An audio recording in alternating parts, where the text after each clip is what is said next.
Hey everybody, it's me, Grandmaster Ben Finegold, here with Kid Chess. Normally, I show you guys positions or games from 50, 100, 150 years ago, and we learn a valuable lesson.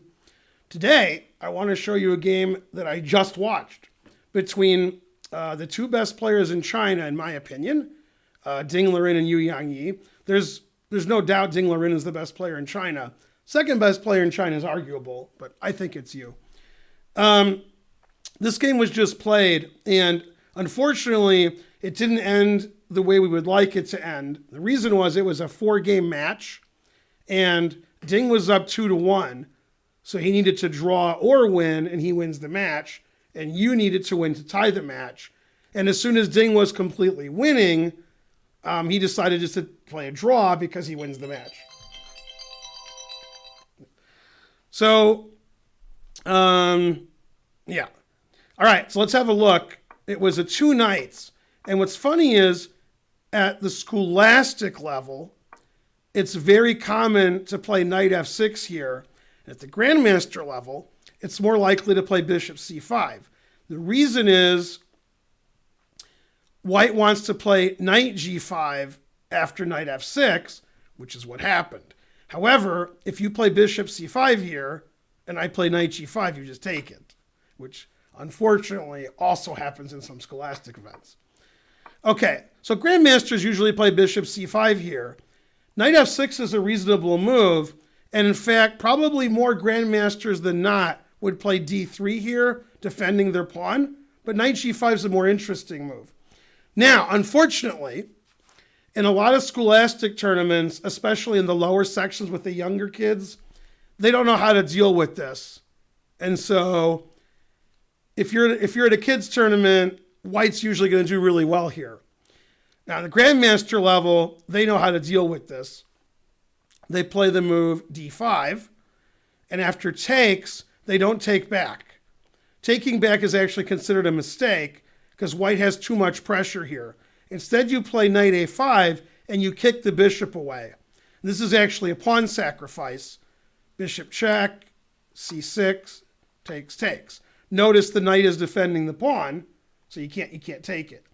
Now, this position has occurred hundreds or thousands of times at the top level over the last 200 years, and normally white saves his bishop with bishop d3 or bishop e2, and the game goes on. And white's up a pawn, but okay, white's development here isn't very good. The knight's going to get kicked back. The bishop doesn't have an active square. Black has a pawn in the center, so it's about equal. Now in this game, white played a very aggressive move because white needs to win. He's down 2-1 in the match. He's got to win game 4. He played queen f3. Now, the point of this is it pins the pawn to the rook, so generally you don't take this bishop because you lose your rook. And this move is very aggressive, and sometimes black sacrifices this pawn too. And here, black played a super aggressive move, which I've never seen before. Now, I've been playing chess for 45 years, and I've seen this position. I've never seen this move. He sacrificed his rook by taking the bishop. And in chess lingo, that's called sacrificing the exchange. You give away a rook for a minor piece. Okay, why did he do it?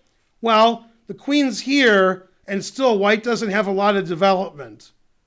Okay? Black played bishop e7. This is what black wants to do. So white has a rook and a pawn for a bishop. But black has 3 pieces out. White has 1 piece out, and his queen is a little funny here. Okay? So the chess computer says this is actually okay. Okay, he castled. Black played h6, not a favorite move of the computer, but okay. Knight e4. And now he played the move queen to d7. Okay, at some point, he wants to play bishop b7 attacking the queen, although he can't right now because it's pinned. So he's getting his queen ready to come over here and attack this king. White's had a lot of material, but white hasn't developed his queen side yet. Okay, knight takes f6, and now for a very shocking move. And the reason it's shocking, that's actually part of this lesson, is most of the chess rules that you've learned, the purpose of the rule has to do with equal kinds of positions. Okay, nobody's winning, nobody's losing, and we have to play with general principles. Now, when you're completely winning or completely losing, or you have a big lead in development, but maybe you sacrificed a couple of pawns, now things are different. Okay, so if black plays boring and white plays boring, probably white's going to win because white has a rook and a pawn for a bishop. But if black plays exciting and tries to checkmate white, that might work because all of white's pieces here on the back rank. Okay? So he played a very surprising move, g takes f6. That's actually the correct move. If you had a boring position, it's probably not a good move. But since you've sacrificed, you want to open up this file to attack the king. Okay? And normally that would be really bad pawn structure, but what's white going to do about it?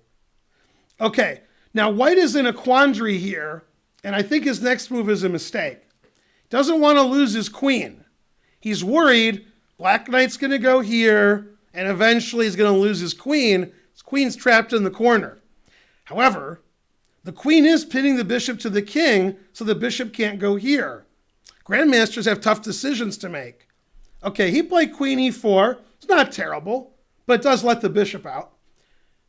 Rook g8, and now in this position, white made the losing move. What's funny about this, I have to back up a little bit. I have my own line of clothing like most grandmasters do. Now, most grandmasters don't. I have a lot of funny sayings in chess. One of my sayings is, never play f3. And that's actually the shirt that I'm wearing right now. Never play f3. Okay? f3 is really dangerous because your king gets in trouble. In this position, with the rook bearing down on the king, white should play g3. But he played f3. That's actually the losing move because he's undefending this. He's opening up his king on the diagonal. And now black's winning. And black played perfectly.